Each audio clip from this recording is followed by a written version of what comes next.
10 after 6, welcome back. You're still listening to Rabanye FM 90.0 megahertz. And my name is Kamogelo Molebatsi. We'll be together until that hour of 10 o'clock. And as we all know, and I've been seeing that we are continuing to celebrate Heritage Month across the country. So today we are honoring one of Ithuteng and the country's greatest sons.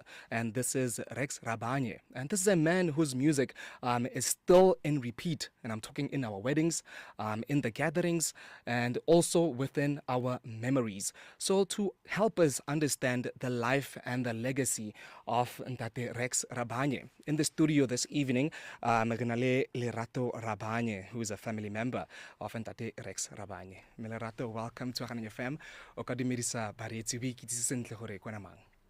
All right, thank you so much for the invitation. Kamogelo, it's really an honor to be here to represent the family. So I'm the second daughter of Ntate Rabanye. Just so that I don't break the brand. I'm the second daughter of Rex Rabanye and Me Achu Rabanye. So we just thought that it would really be appropriate to come and share a word or two regarding our father's legacy. And it's a real honor to be here. The pleasure is all ours to come and talk Thank about this legend. You are one of his daughters. Yes. Let's just talk about now this legend. He's one of South Africa's greatest sons, honestly speaking. So, just to start this off, Ntate Rex Rabanye, who was he? Rex Rabanye. All right. So, like many of the people of Potchefstroom, they originally came from Makwete. Oh, yeah. And then they moved to Ithuteng, right? So he was born in 1944. So he would be a good 81 years today. But he passed on at the age of 65 in 2010. Just to touch on the history of his music, he started off with a band named the Teenage Lovers. Oh, yeah. And I'm looking at this room now, and, you know, everybody here is very young. I don't think they're exposed to the music of the Teenage Lovers. But basically, that was music that he recorded in the early 70s, right? And from what I'm told, so the passion for music actually started from his home. His father used to play the organ. Okay. And I think he must have had this dream of actually introducing his children to music. But the person who really took on, you know, that passion and took it to another level was my father, Rex Rabanye. So I would say that he's a self-taught, his dad obviously introduced him, but he never got to formally learn music. However, he had an ear for it and he was able to play. And from what I heard in terms of the stories that he would relate, there was a point where, you know, they were arrested when there were uprisings and all sorts of things. And in the cells, they actually started like playing music a lot. And when they came out, they started to think of forming a band formally. So, you know, some of the hits that were the hits then were like, I'm sure your grandfather would know songs like Botany 500. It was a very big song. I think I've heard of it somehow. Botany 500. It was a very big song. And what I can tell you is that I think he literally proves that if you are determined to go after something and you are dedicated and you actually have a passion for what you do, it really doesn't matter where you come from. Because that song in that era actually literally was a very popular song. And I remember at the time of his funeral, Sipho Hostix Mabuza came on. And he said that Botany 500 was such a hit at that time. everybody used to wonder, where do these people actually come from? And it was like they're coming from, literally then they were saying a small place called Potchefstroom. But the song was so big, and it literally just, took South Africa by storm. However, remember now we are in a different era. We've got exposure to social media. We've got, all sorts of platforms. And it's it's very easy for music to literally just spread and be popular. But in those times, they relied on radio purely, and then they would also do shows. And just based on that, literally to this day, I get people. It's funny, I almost said old people. Then I remember, to you, I'm old. So let me say, then let me say, people who are older than me, who literally tell me they were living in other provinces, right? But they could relate to that music. And this is where basically his journey began. But before you go into the deeper details, Yes. I just wanted you to just go back a little bit and just touch base on, I think you mentioned he started playing some instruments. Yes. But I want to understand what sort of instruments was he exposed to at the time that he was playing, and also with the Teenage Love. Teenage Lovers. Teenage Lovers. Yeah. Who were those that he was in collaboration within that? Yes. So with regards to the Teenage Lovers, I still remember the drummer for Teenage Lovers was Bra Victor Mashego. Oh. He's the one late. next to Paladi. He's late. He's late currently. Okay, But he's from. He's originally from Potchefstroom, but he was residing now in the Val at the time of his passing. And then my father's younger brother, he used to be the bass guitarist of that band. And there used to be a gentleman called Boy, but unfortunately I can't remember the surname. And he used to be the saxophonist in the band. And then there used to be Braden Mangole, also from Potchefstroom. He used to be the lead guitarist. I really am going to persuade you to make time to listen to that old sound. I am of the view that people who are actually doing music today can actually borrow things from that and actually do something with that sound, because it's just so, like, it's just well done. It's just well done for that era. So I think they've had several members over time. With bands, they're not really stable. People change, like people move. Egos as and yes, and it's only recent that I got to learn that another gentleman who was the leader of the band called the Question Marks, which was actually a band also from Potchefstroom, was also a member of the Teenage Lovers before. So, people obviously start feeling, I can go on my own and actually start doing my own thing. And it's nothing new. You've seen a lot of groups, they would go apart and people would start forming their own things. Yes. So I would say with Rex Rabanye, he stayed the path. And music, being music, it's very difficult to maintain consistency. So he literally moved from music to full-time employment, to music to full-time employment. So when I was like in my, like, let's say when I was around 5 years, 6 years or so, I had never really seen my father make music or even perform. But I used to hear from other people that he used to be a musician.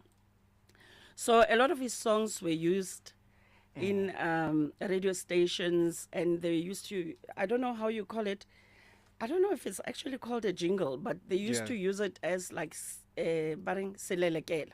So if they introduce a show, they would then use a part of his music. So a lot of the music that used to be used in Radio Setswana, they are popular shows. There was actually a lot of Teenage Lovers music that was being used in those particular shows. So for me as a child, I would just hear these, these jingles, and then people would say to me, this is my father's music. And then, of course, there were records. Ne? There were records, and, families would play them at function and whatnot. So where I literally got to a point of seeing the musician that my father was when we had now moved to Mafikeng. So we moved to Mafikeng.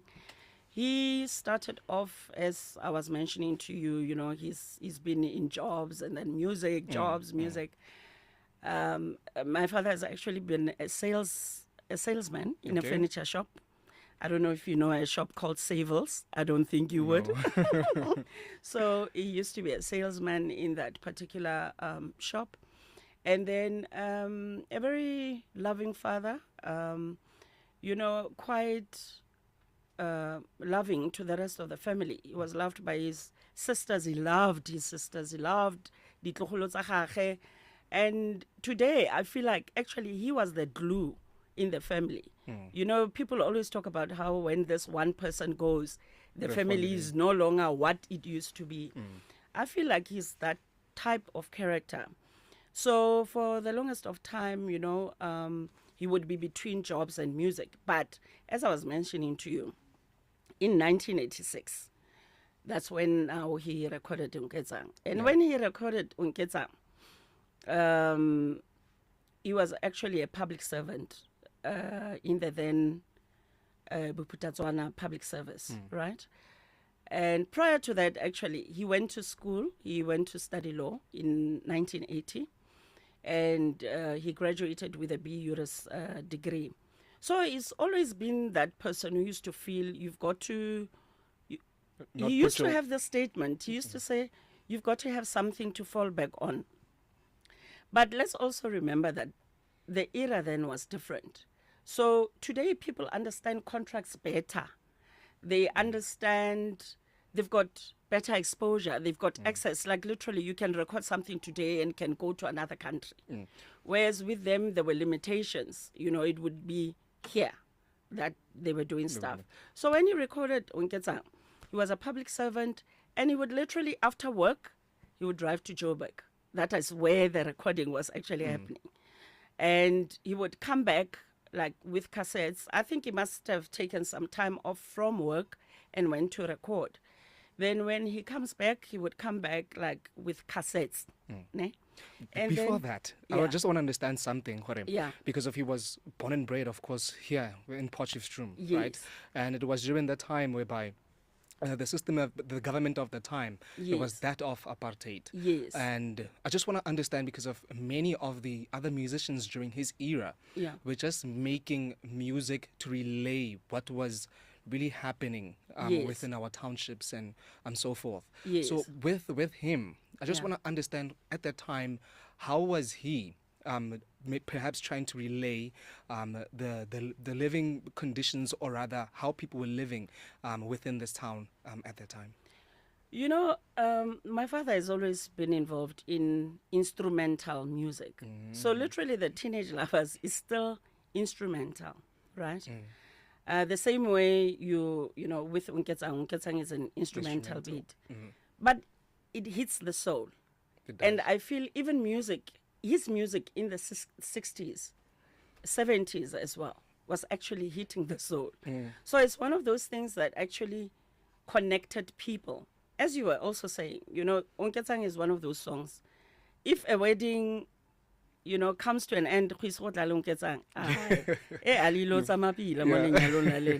so, but, no, so I'm just basically trying to say, he wasn't having lyrics on like his songs, but they were managing to create a connection of people from different regions. Like he was here in Potch, but you will find somebody coming from KZN who was there like in the 70s, talking about how that song actually reminds them of home, reminds them of where they come from. So I feel like that is someone who manages to connect even generations. Yes. As I'm saying to you, Unketsang was recorded in 1986. Unketsang will be 40 years next year, right? But today you will find in some gig filled with young people, someone will play Unketsang, but they will react exactly the same way people were reacting in 1986. Yeah. So I feel like that is a talent really that is, that's something special. For me, that's a touch of genius. For you to actually be able to come up with sounds that can relay across generations. And wherever he is now, I don't think he expected that Unketsang would literally still be playing to this day with the intensity that it's actually doing. Yeah. I went to I think it is his official YouTube channel. Yeah. And I saw Unketsang, it was about 3 million views on it. 3.7, I think, million. As I was, when we got the invite to come here, I literally went to several YouTube videos, and he's got multiple songs. People know Unketsang, but there are so many songs that Rex Rabanye has done. And when you go and you look at the comments, like for instance, Unketsang, maybe the one that you're looking at, that's where I saw 700 and something comments. Yeah. But when you read through the comments, the sentiment is similar throughout. What shocked me was that there were people who were saying, I'm here representing Cameroon. I'm here representing Kenya. I'm here representing Botswana. So, and they all say, it takes me back to home. So it's like, it's just that sound that has managed to actually touch so many people's souls. And now I'm thinking, if this man made the song in 1986, right, when we didn't even have all of these platforms that we had, really it means that the song was really big, So I literally think that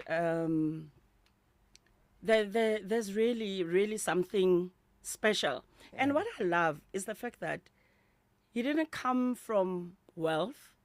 He didn't come from a fancy place, but he's always had this thing of he's gonna make himself what he wants to be. And I don't even think his issue was being a celebrity, no, but he wanted to make the best music that he could. He could. It's just that when music gets popular, then obviously then many more people get to know who you are. But even today, people actually say, I love the song. Who sings the song? Or I love the song. What is the name of the song? So even today, people are still trying to get in touch with that. I just want to understand now, what was the genius just behind him just making songs that are just fully instrumental? Just fully instrumental. Was there ever a time whereby that the genius behind perhaps Unketsang, yes, the title of the song Unketsang? I believe that Rex Rabanye was creatively gifted, and for him to capture your attention, he did not need to say much. Just the sound and layering of the music was just doing something to you. So when I say he's creatively gifted, he didn't only make music, he was actually also, he was a great painter. He was a great painter. One of our local churches, the AME church, he literally had painted the whole wall of the church, right? It's so unfortunate that people sometimes don't appreciate heritage. And someone decided someday, now let's make the church white.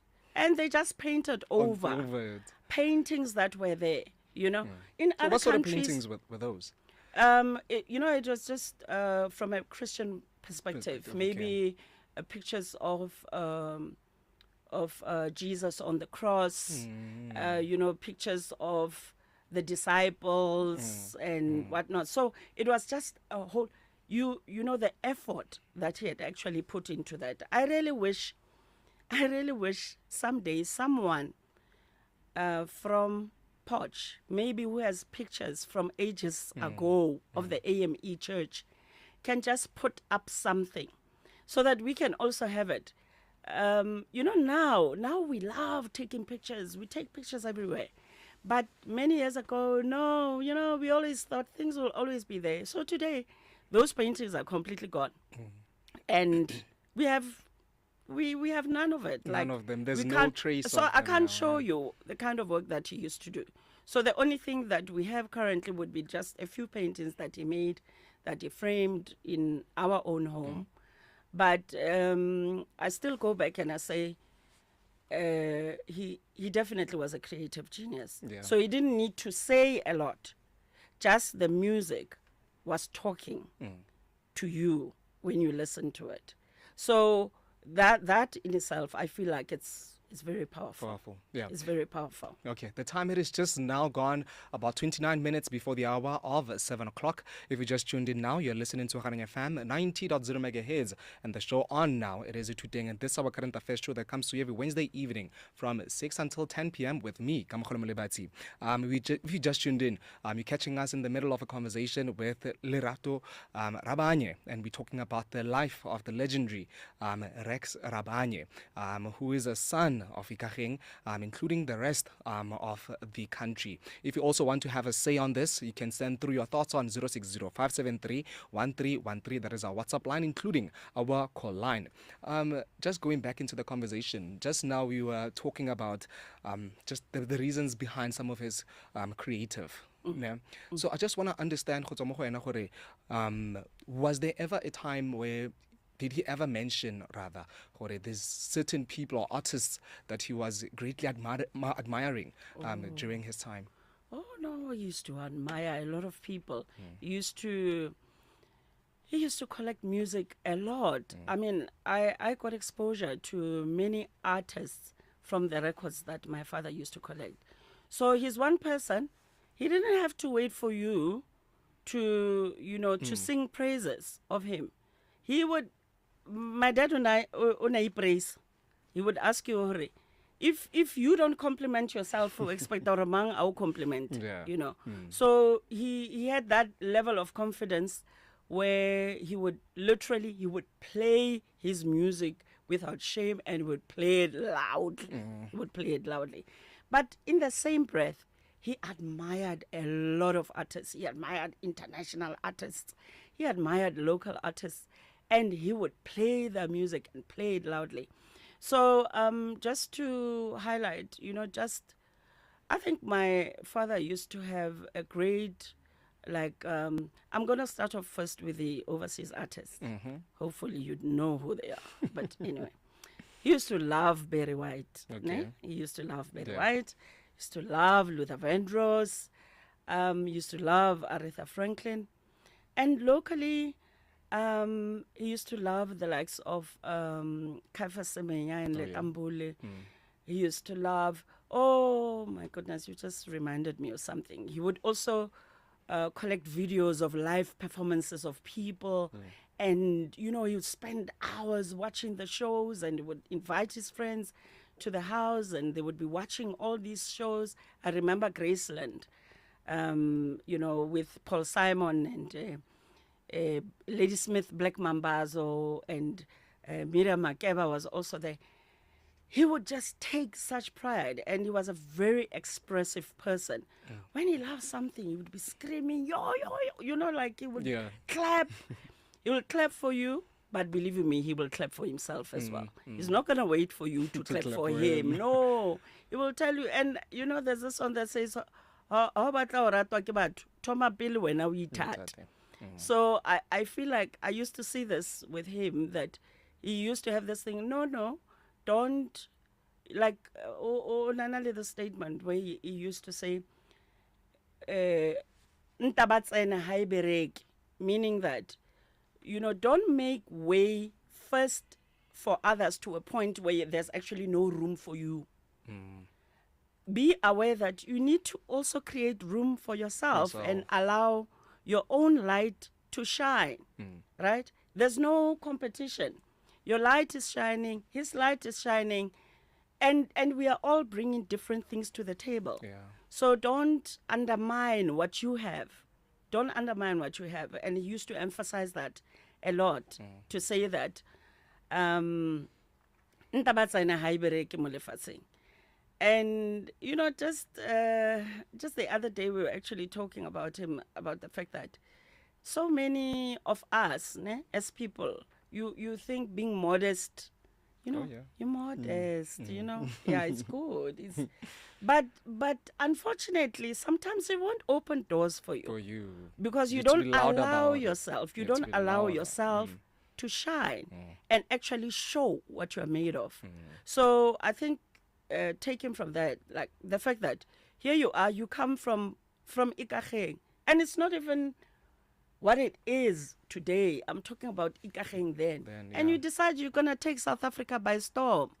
And you're not apologetic. You literally go out, you prepare your band, you prepare your outfits, you get yourself together, and you move across the country trying to make sure that your sound is heard. So because that they appreciated their own sound, people also got to appreciate, you know, what it is that they were bringing to the table. How was he politically so? Oh my goodness. Yo. So informed. So informed. He used to read. No exaggeration. No exaggeration. He used to have a newspaper every day. And once again, you know, okay, let me appreciate the fact that I'm old. There used to be a newspaper called the Rand Daily Mail. Okay. He would go out, he would buy that paper, and he would read and read and read. And I can't remember whether it was, I think it must have been, no, it couldn't have been in the 70s because I was already there. In the 60s, I think they even got arrested. Oh, yeah. Because they were basically active, you know, trying to fight for the rights of, you know, our brothers Our and rights, sisters. Yes, to make sure that we can be here today, you know. So he did get arrested. He was in detention as well. But what I don't have facts of is how long he was actually there for. So when he came out of there, you remember I mentioned to you, when he was in prison, that's where now the passion for actually creating a band intensified. So when he came out, then he formed the band that they actually had. Yeah. And you also mentioned that you loved your father so much. You were there present. Because of his music, there's a lot of instruments that are playing in the background as well. Yeah. Yes. So I just want to understand that through his composition, how was he able to do so many other instruments to put them together and say, this is the magic? Yeah. So I think around 1986, this is when now he also discovered the power of the synthesizer and the whole different sounds that you could actually get from this one equipment. So remember before, he used to actually celebrate the fact that there's this instrument now that is able to give you so, if you want a drum, you'll get it. If you want, you know, whatever sound that you actually want, you will be able to get it from that particular instrument.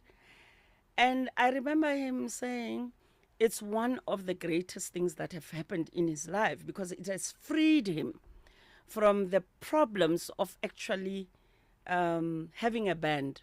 Because with a band, the one day you're supposed to be going for a gig, and then the one member has decided to go somewhere to have one or two just before you leave, you know, and then you find that people maybe do not have the same, you know, passion, the same passion as you do. So you have a certain vision about where you want to take the group, but maybe you find people who are more interested in, they are concerned about the now, but they're not having a big picture of where they actually want to take the group. Apparently, in the early 70s, they had actually gotten an invite to go to the US. And their record label, they used to be under a record label called RPM. Okay. Right? They went all out, you know, get new outfits, prepare them, and this and that. Then the message came that, you know, that thing was now called off. And obviously there was no direct communication with him for him to have an understanding of what has actually taken place. But it was a big disappointment because they thought that that was going to be the chance to actually have exposure now, you know, like globally. Yeah, globally. So. But then it didn't materialize. But here we are today. You go on YouTube, you can play the song from anywhere in the world. Like literally. I always say this is one era where if obatla, you can get to anywhere you want to. But if you've got limitations and, a little bit shy here and you are not telling yourself the words that you need to tell yourself, no, then you will just, you'll just stay where you are and whatnot. Your father used to travel a lot because he's a musician. He was a musician, right? Yes. He used to travel a lot. And you mentioned that he was balancing music with a job on the side, right? So I just want to understand from you and the family that how was he now balancing that music industry, including the family? How was the balance between the two? Yeah. You would remember that I said when I was literally, let's say, up to around the age of 10 or so, I used to hear from others that he used to be a musician. And I used to see all these records that were in the house. Obviously, he's there in the pictures and all of that. So this is now when he was working. So he was a salesman for Savils and whatnot. So he actually was quite present. And then in 1980, he decided to go to varsity. He would literally, I remember, he used to come home on a weekly basis. He would catch lifts to Mafikeng, go to school. Then weekends, catch a lift, come back. And then weekend, another lift, get back to Mafikeng. So what my mother would do, she would probably collect him from a particular point because we had one car at the time, so she would go and collect him and then come lift time to go back, take him back to the lift point. And there's one thing that I appreciated about what I observed from my parents. I observed them support each other a lot. In every household, there's positives, there's negatives. But there's one thing that I appreciated about my parents. I saw them support each other, literally. So at the time when my father was in music, right, my mother had gone and done something studied up to what you call JC. Yes, there was something like that. But anyway, so when you do JC, you could have an opportunity of teaching and all of that. But then there was an opportunity for people to also get up to matric. So I was left with as a baby, and my mother went back to school to study so that she could then complete this matric. And then at a later point, Mama left again to go and do what they called a teacher's course. And she went to Barolong in Mafikeng, she went to Botswana in Mafikeng. And eventually she became a fully qualified teacher. So my dad was basically behind that. Then comes the time of my father now going to university in 1980. Then now my mother was the one who was fully supporting the family at the time. And she was obviously earning a teacher's salary, which really wasn't that much at the time. But then she would start selling things on the side, She used to sell clothing items. She used to have some bashes going on at the house or whatever, just make a little bit of money so that they can manage to survive. And for Daddy to be able to study, and finish his course. So I learned that thing, I often see on social media where you'll find people talk a lot about this thing of indoda must. But I got to experience that actually when people are in marriage, there's unity that has to prevail. And it's not about one person benefiting. You all basically need to benefit. And you need to understand people need to make sacrifices for each other. So I never really felt like I missed him because when he comes, whether it's holidays or he comes in the weekend, he would literally look through my books. I was Lesego Combined School. He would look through my books and then he would be telling me, no, it's not one mouse and two mouses. It's one mouse and two mice. Yeah. And then now, okay, you told me that it's one mouse and a mice. and a mice. So More now, mice. if it's a house, then it must be a highs. You know, like Stanley would correct me. No, it's one house and And two the houses. houses, yes. So he would allow me to read to him. He would correct stuff for me and all of that. He was very present He- as a father. Oh, he was present. He was present. I can't fault him there. He was present. So when Unketsan now came on board, that was also another busy time for him. But we used to join him. We'd drive to KZN because he has an interview at, what was that station? No. Is it Ukokosi? What is Ukozi. it? Is it- Ukozi, okay. yeah. We would literally drive with him everywhere. Like we'd be driving to different, areas in the country for whether it's a gig that he's got or whether it's interviews. Obviously, not all of them. I mean, we were in school and whatnot, but he was there. And by the way, it's not that it's all nice and what. Wamanya, you don't do your school work. Wamanya. And, it's not like it's all like, just because your dad is a musician, there's no discipline. You Yeah. get what I'm saying? Yeah. Oh, it's like, So I would definitely say on our side, we really did feel his presence. We really did feel Yeah. his presence. And then before the question that I'm going to ask you, Yeah. I'm just going to ask, I hope it is possible. I just want to understand that through those who saw him, because I saw the gentlemen from Tlokwe Heritage Yes. just around. I Yeah. hope, Karabo, can you just call one of the gentlemen, just to see, I just want to hear through them, how do they see him, right? Yeah. So, but the question that I want to ask you is that we've spoken through length and breadth about his era in the 80s and the 70s. Yes. So I just want to understand now that post-apartheid, to you, that how did he see or view his role within the township? Yeah. So when we left Poch, right? We left and we stayed in Mafikeng. And Mafikeng was under Buputatswana. The conditions in Mafikeng were completely different from what was happening basically in Potchefstroom. If you know anything about Buputatswana at the time,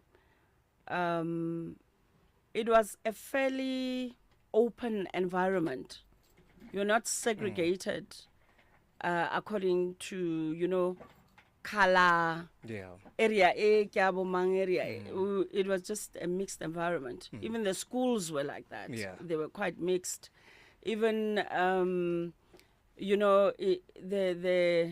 the exposure that we were having, many different people. I used to always say, when I was in Poch, I didn't experience a lot of mixing with many other people. It's like I came from Ikageng, I schooled in Ikageng, and then during weekends, I'm going to go to town. It's time for shopping. Yeah. And then when we go to town for shopping, then we come back again to Ikageng. So I didn't really have exposure to a variety of cultures, of different, I would say, different tribes. Even if, let's say, someone, let's say you originate, maybe you originate from Natal, maybe Mazulu, once you are here, then you assimilate to the culture, yeah. of Potchefstroom. So I really didn't have a lot of exposure to many different, people when I was around. But then when I went to Mafikeng, because Mafikeng was a place where people were coming from all sorts of different places. It was new. There was an aim to try and create something, the leader of that place then was trying to create. So they had opened it to so many different groups of people. So I literally feel like that's where I got to start understanding there's nothing special ka lekgowa, for instance. You know, Mopoche, when I was here as a child, ne re na le di-toilets tse neng di na le di-sign Yeah. tsa hore o ka se tsene ka As mo a black person. based on your race and all of that. And as a child, you actually slowly just like you, because it's seen as normal, you start thinking that that's How normal. we should live. Yes, yes. But your parents, for instance, with my parents, they would constantly try and say to us, you, like you are no less than anybody else. So how I got to practically now experience it was when we moved to Mafikeng, because all of a sudden the schools were already mixed, and I'm talking about 1984. That's when we moved to Mafikeng. I was only 9 years old at the time. And it was a completely different experience for me. So coming to Podge, it was always us coming back, like to see family, to so there was no intense activity of, you know, it. I just used to come in and then we would go back. We would come in and go back. And then he would come, probably he would be having some function. I remember there was a function that they had thrown for the elderly at some point, and then he had called a number of other people who were in the industry with him. And then there was another function that they threw for the children at creche, Kopi Kopi. So that is what he used to do. But his issue was he was always trying to say, you can literally make something out of yourself no matter where you come from. Yeah. And, you know, this idiom that says, "More mogolo go betlwa wa taola, wa motho o ipetla," was something that was, I feel like I observed it with him, that it really does not matter where you are coming from. If you are dedicated, if you are passionate, and if you are determined to work on your skill, your craft, you will manage to eventually get somewhere. All right. Yeah. Ntate Kamo, he's from the Tlokwe Heritage. Oka tsa the opportunity lo ena wa dumerisa baretsi o ikitsisi go bone. Dumela magbaritse ko gae nna ke nna Datini Gwile ke tla go Tlokwe Heritage Institute. Radatini, just talking about Ntate Rex Rabanye. When Hano Mshebile, just at the time as a community member, come on, describe Yaka Motuningalea. It's very difficult. Kore wana muta buka ka Ntate Rex Rabanye, it's very difficult for onela mapoka ka buan lona ka, because by then una nerele banyane rona. Oh yeah. Ana ali famous. But then neri musica tinis ka botani 500. Oh yeah. Told you. Agona pinengwe neri musica wona except botani 500. Telintena ditlile morao. Le ka ane atsa us achu. Well, go stadium me. We didn't have a stadium me. Okay. And the botany 500 to go think. So, Roner musical botany 500. Yeah. But Hane le Mona, just as a community, and understand what he's been creating and through music. Lini Kukayanga, such an individual. Yeah, well, Kakana would tell because in a sea, Bentaka Pelahona Lizzie. But Tedin Chena Tone and Kanakari, Nersadi Buni otherwise. Nersebile, and because Muzuka was more popular on a dependent. Okay. Like, for example, Yahasaki or Ronald Bentakasaki. Question marks. But it was not as popular as teenage lovers. Yeah. But then, Nekaboy and his personality, he was an easygoing person. He was an easygoing person because on Lerona Relebana, on a hurry.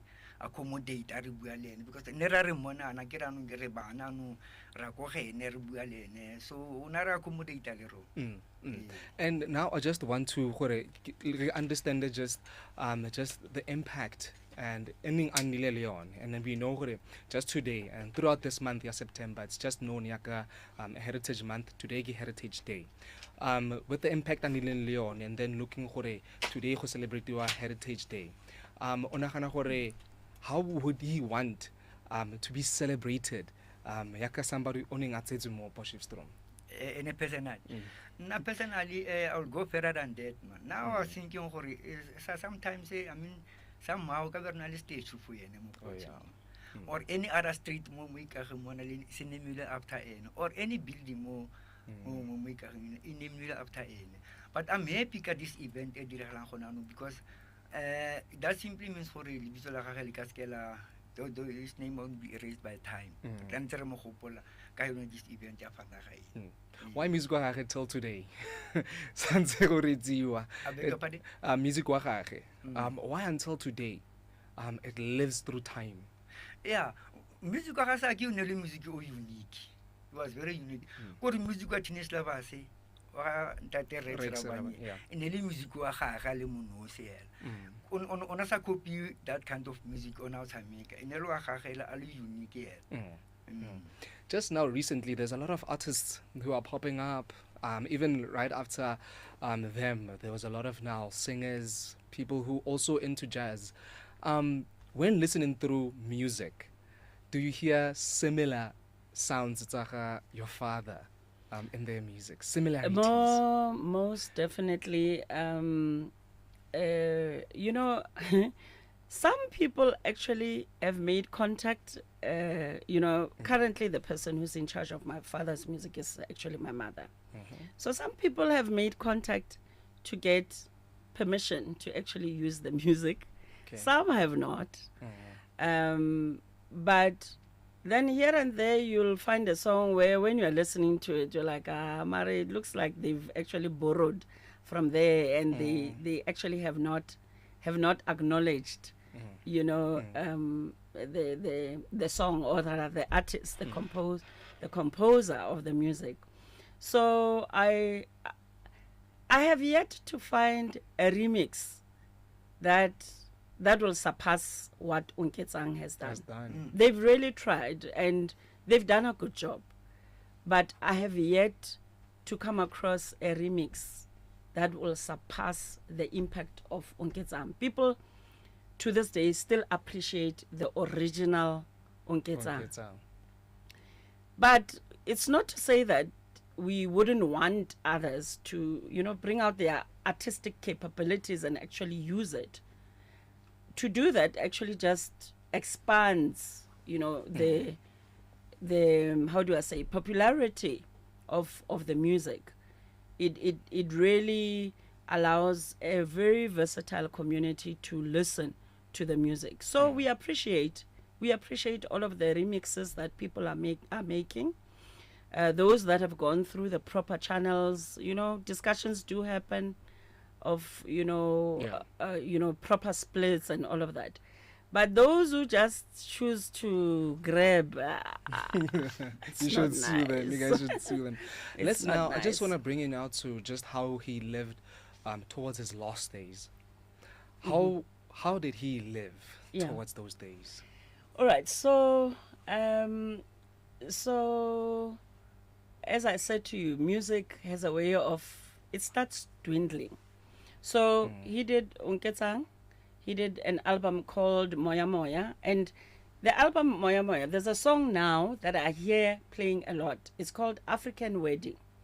African Wedding is actually from that album. There are a lot of people who use that song on TikTok. When you have a moment, just listen to that.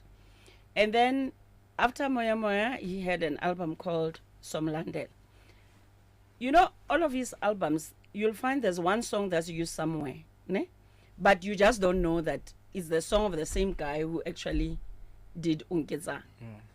There was even a point where Kaiser Chiefs used to use some song. I think it was a song called Don't Follow Me. You know, when the team comes in and then they play a particular song, they used to play that like many years ago. It was a theme song, like. Yeah. So his music has actually been used a lot, but people don't know that it's the same artist, the one who Unketsang. But so then the music started. Unketsang remains to this day the most widely played of all his songs, right? So he went back to public service. You remember I told you he's always like doing jobs and music and jobs and music. So by the time he went back to public service, what he did, he went, actually he had a B.Juris degree, and then he studied diploma in labor relations and a diploma in public relations. Then he became relevant, and he went into a public service post. So he then became a deputy director in the department of he started off in Buputatswana, where he was deputy director of the, I think it was Youth Commission. It was called Youth Commission.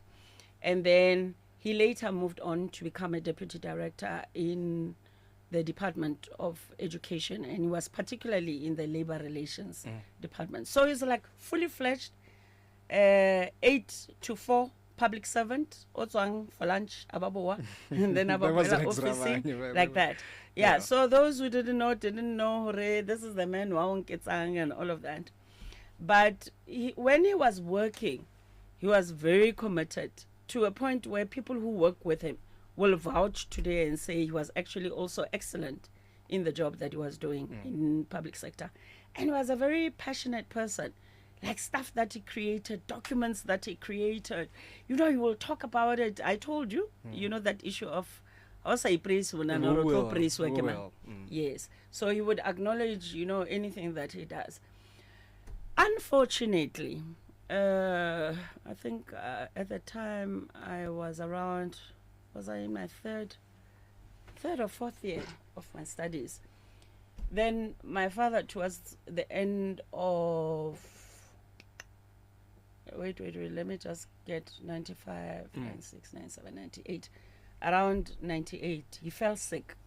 And he developed a lung condition, a very rare lung condition, where he ended up having to rely on mechanical ventilation. So when he was in Mafikeng, so then the doctors were saying that he has about 5 years to live.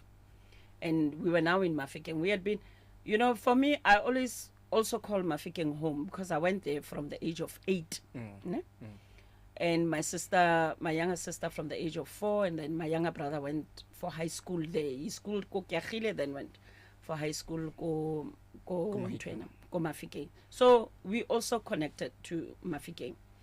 But when my father was told that his prognosis regarding his condition is 5 years, he started having this strong feeling that he wants to go back home. He used to use the words, I want to die at home. He would say, I want to die at home. Then he slowly started coming back to Poch. We were resistant to moving, right? Well, I was like in varsity, so I wasn't really home most of the time. But my mom was quite resistant to moving. And he moved back to our home in 2214 Kulubeng Street, and he started making renovations to make himself comfortable. And my mom would come, you know, until she realized, I can't let my husband just stay there without me. And then she fully now relocated to Potchefstroom.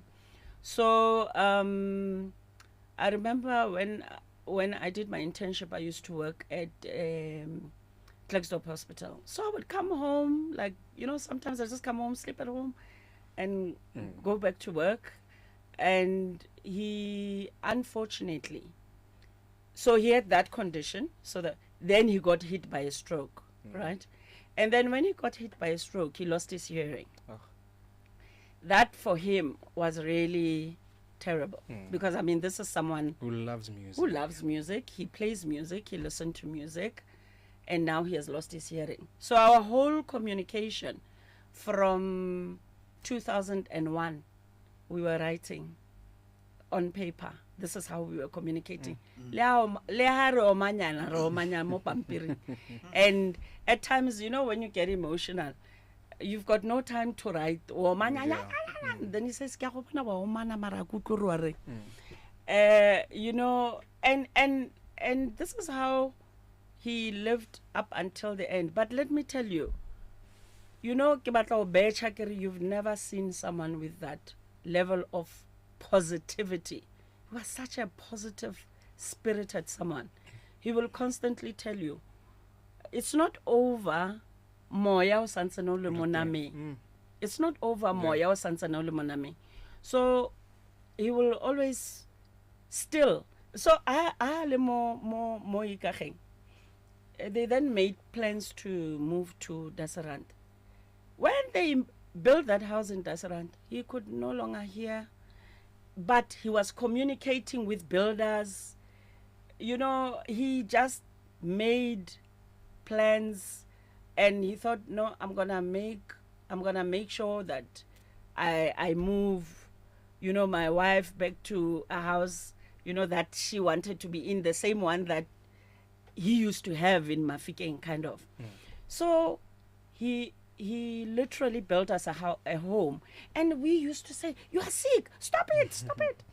Then you will say, so how does sickness stop me from doing what I need to do? He would never ever give up. Today we have a home that is standing, and it was built by a man who lost his hearing. He was no longer, his music was no longer playing, you know, but he didn't feel sorry for himself. He didn't feel sorry for himself. You know, he was on treatment every day of his life. But guess what? His humor. He has such a good sense of humor, ne? Evenly when he could no longer hear, and he just enjoyed interacting with people. If you're prepared to write, I know, let's talk. And he went on like that right up until the very end. Yeah. And guess what? He passed on 13 years later. Remember, they said he has 5 years to live. But he literally he lived an additional 13 years. And every year that he celebrated his birthday. So from the end of the 5th year, when it was his birthday, he would say, Kya bonasa. He wouldn't say it's my birthday. He say Kya bonasa. Yeah. Because it's an extra year from that the 5 years that he was told about. So it went on like that right up until the end. And I personally think that his positive spirit showed me that even at your weakest point, you can literally come out victorious, because you are telling yourself that you're not giving into a bad situation. The time he was honored with the Lifetime Achievement Award at the Summers, was he still alive to actually receive that? Yes, he actually received it. He was honored, but I'm going to publicly say that I think they could have done it in a better way. They literally honored probably about 4 artists at the same time. You know, they didn't even have an opportunity to say a word, like nothing. It was like 1 minute they're getting the award, 1 minute there. So we are definitely appreciative of that. And he has gotten other awards posthumously. But, you know, I'm just thinking it could have been a perfect opportunity for South Africans to also hear from the man himself. But already by that time, he could not hear. However, he could talk. You know, he will always say the speaker raha di bereki mar FM ya bereka. You know, when he speaks about the situation. So literally, I would say I saw somebody. I've seen someone with a very positive spirit, and he showed us what a positive spirit can do for you. Yeah. Just now, lastly, Redatini, just as now we are here, a Heritage Month, and today we are just celebrating and honoring the life of this legend, Taterex Rabanye. Message wa gago to people and how baka mo celebrate ngayon. O ka nothing. Thanks. When we came up with a program in re gore Ntate Rex ke motho a ntla o tlo simolola ka ene, because this is an ongoing program. But then re gore ne re simolola ka ene because mo rona e ne le a legend. O na le extraordinary mo rona. That's why re bona gore re mo honor. Let's start with him. But then it doesn't end mo ka ene gape. There are other means tsa gore re batla go mo honor gape ka tsone. But then who rotletsa bacha ka music ka Ntate Rex. You see, the last person on a tshameka lead the guitar ya Teenage Lovers is the last person to die, if I'm not mistaken. So usually after that, ke tshameka Botany 500. He used to cry. Braden Mangol. He used to cry. But then namo because na tshameka lead singer. Lead guitar. But mo na ke mona ke ne ke bona Rex ne ke sa bone Yeah. ke bona Rex la o tshameka music wa Rex kore o no mona yana Rex. But unfortunately today's young people about this kind of music o le gore no tshameka ka nako tseile music o ba tshameka gona no spa different gona le music o le ba khale o. And I don't think gore there's any other way o le gore re ka ba rutletsa ka yone. For example ditlogolo tsaka the same person o ke buang ka ena a feta mole ke tshameka Botany 500 ke ba bitsa ke ba ra kere ntate o le mona ngone ke ana tshameka lead guitar mo music mo go tshameka mo go bone it was something very strange. It was man I say net so it's very difficult mo go bona gore ba just to the kind of music wa di 70s and the 80s just about Rex. Yeah. Lerato, just your last words to the community, just on the life of Rex Rabanye. I would say that what we can learn from Rex Rabanye, one, spirit of positivity, keeping yourself, positive is good. Two, went back to school at the age of 36? Yeah, when he went to varsity, he was 36. Onketsang was recorded when he was 42. Wow. So it says to me, at any stage of your life, you can still go out there and actually try and make your dreams come true. Ha ona nako e re reng mo go fedile ya no. Ha o santse no phela, o santse o na le chance. You can do whatever that you are dreaming about. And then the other important thing, I think this thing, pelo ya go ya skolong le go ithuta, it's very important. We live in an era where we want quick money, and it's good. I mean, we want money, but let's be aware of all other needs that the country have. Like we can't have everybody in the country abatla go dila ka forex. Yeah. We need people who are going to build structures. We need people who are gonna build roads. We need people who will deliver women. We need people ba batla go fodisa batho. We need people who are going to represent people in courts of law and whatnot.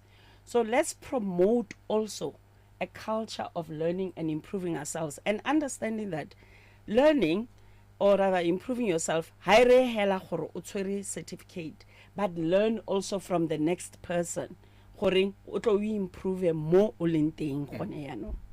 Yeah.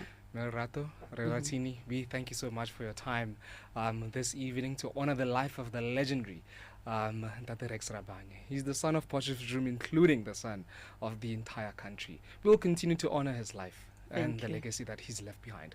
Thank you very much. Thank you so much. The time, it is just now 13 minutes after the hour of 7 o'clock.